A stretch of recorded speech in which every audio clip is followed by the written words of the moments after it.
Hello everyone, I welcome you to another video by Legacy IAS, where we're going to talk about one term which we hear and read about so much in the news that it kind of makes us want to understand it properly. So what I've tried to do in this particular discussion, as how we do our classes at Legacy IAS, is try to go through the articles which are there relating to anti-defection. Try to understand what the Constitution basically tells us. We hear so many different versions in the newspaper, in editorial, that we kind of fail to understand sometimes that what exactly does the Constitution say about it. And that's kind of bring us to this particular discussion whereby we try to understand the anti-defection law from the perspective of the Constitution. Just a brief background as to this particular act kind of came about. Now, Ayaram Gayaram was the colloquially used term, which was a phrase which became extremely popular in Indian politics after the Haryana MLA Gaya Lal changed his party thrice within the same day in 1967. Now, you need to kind of understand this, that what does it speak of the people who are voting for you? What kind of a trust? So, changing his party thrice within that particular day is a instance or a reflection of lure, is a reflection of some privileges, some economic or political or any other kind of lures that may be given to that particular individual, and in worst case maybe instances of horse trading.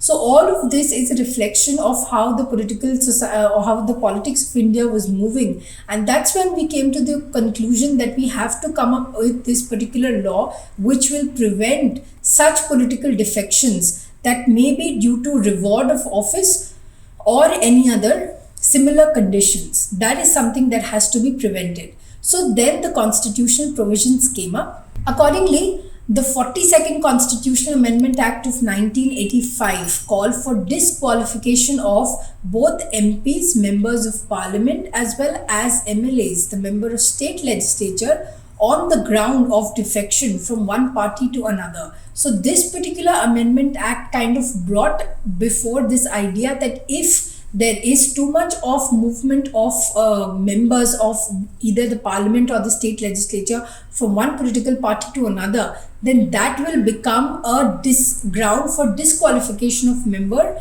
on the ground of defection.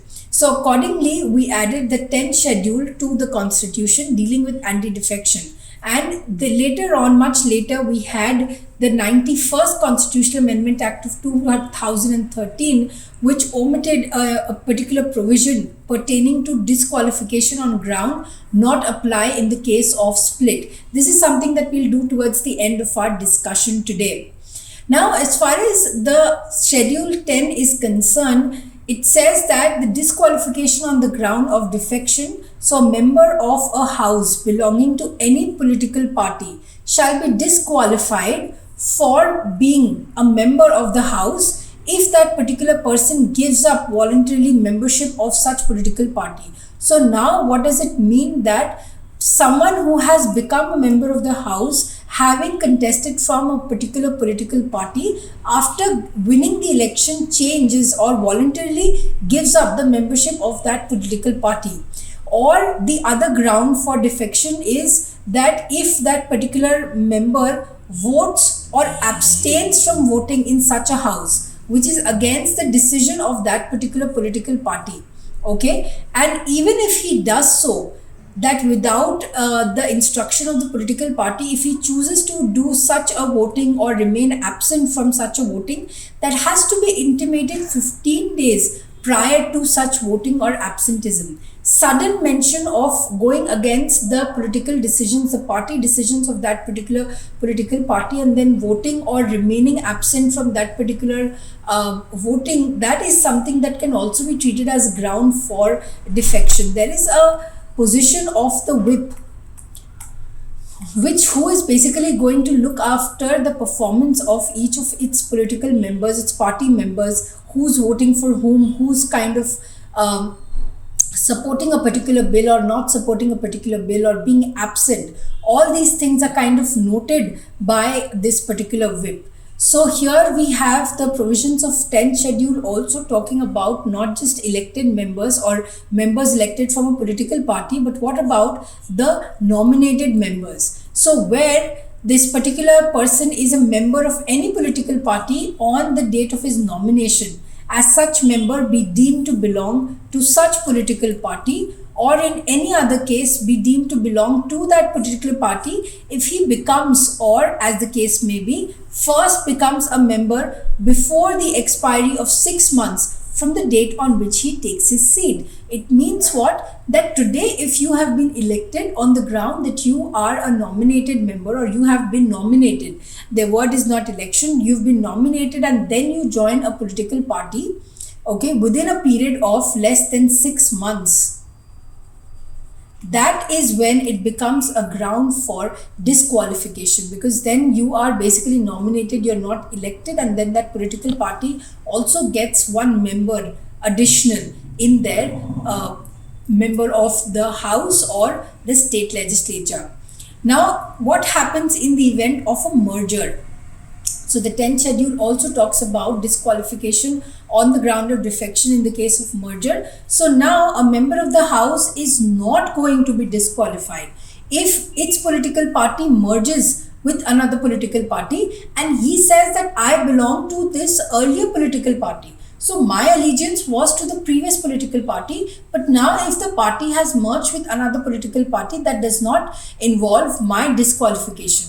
Or that this particular merger, it's not going to apply in the event of the merger, basically if they've become members of such other political party of a new political party formed by such a merger. Okay, so the merger kind of applies this association with a new political party, or have not accepted the merger, which means that this particular member is not going to be disqualified if that person has not accepted the merger and agrees to, or rather opts out to function as a separate group, particularly at the time of such a merger.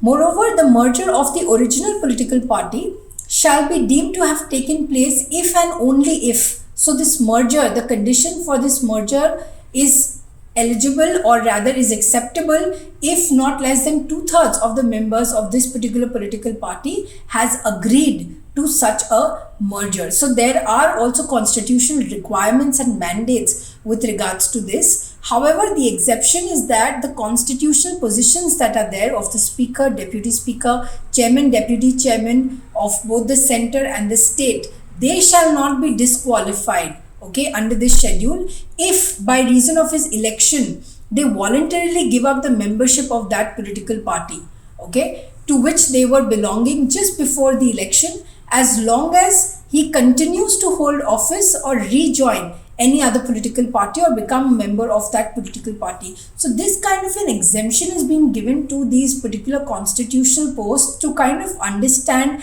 or rather recognize and appreciate the importance of these particular posts, or that if he, having given up by reason of his election to such office his membership of the political party to which he immediately belonged to before such election, rejoins such political party after he ceases to hold office, which only means that you need to kind of separate the fact that whether the individual has voluntarily given up his or her membership, join any other political party, then that particular decision will not be treated as a disqualification.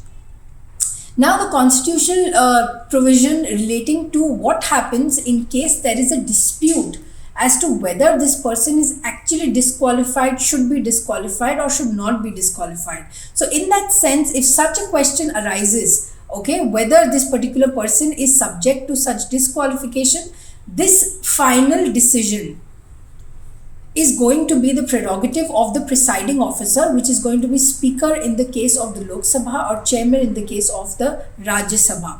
Now also we have the restriction of courts, or rather a bar of the courts in such matters, because no court is going to have the jurisdiction with respect to this kind of disqualification which is mentioned in the 10th schedule. This is going to be the prerogative of the presiding officer.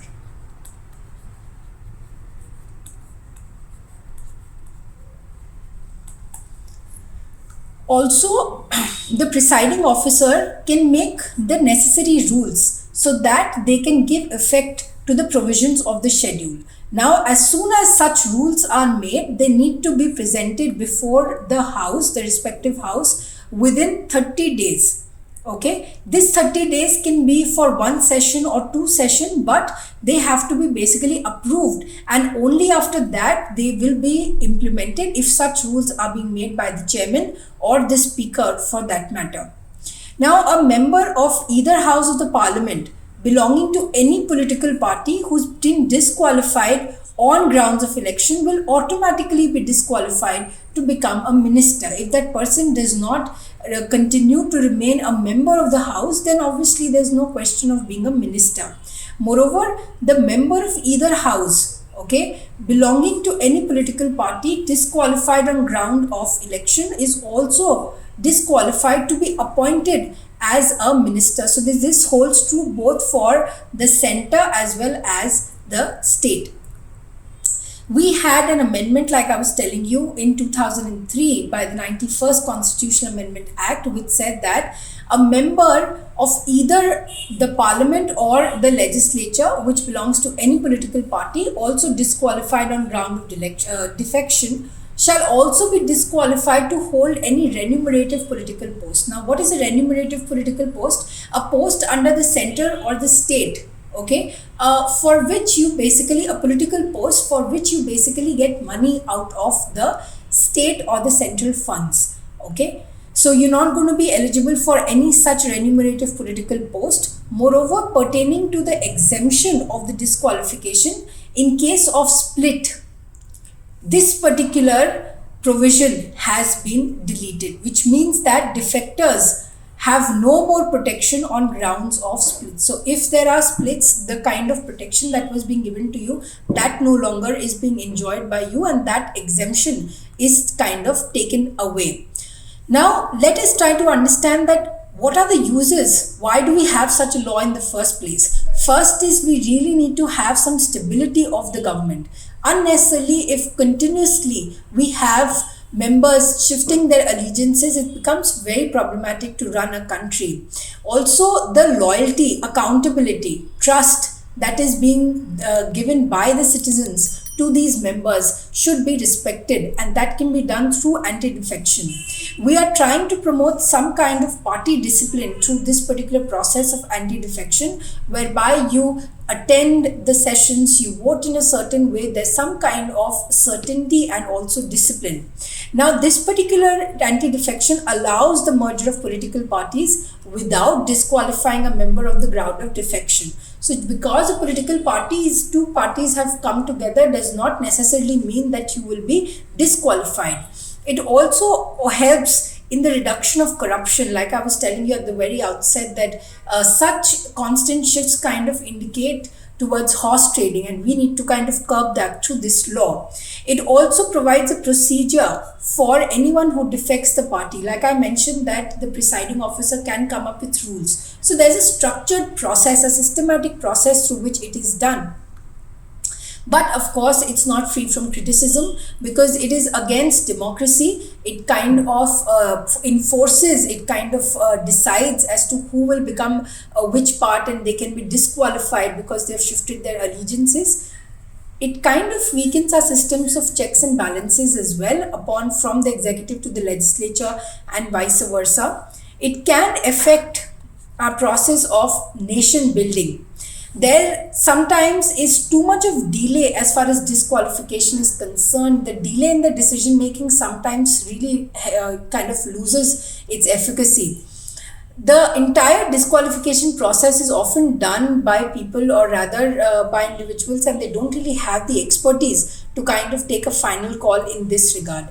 There are also a lot of loopholes which are often exploited by the members, and that really kind of disputes or destroys the entire reason why we had this particular law in the first place. So this is how we are going to, or rather we've tried to do analysis of what these constitutional provisions are, what their advantages and disadvantages are, and what is the amendment which has been brought in 2003.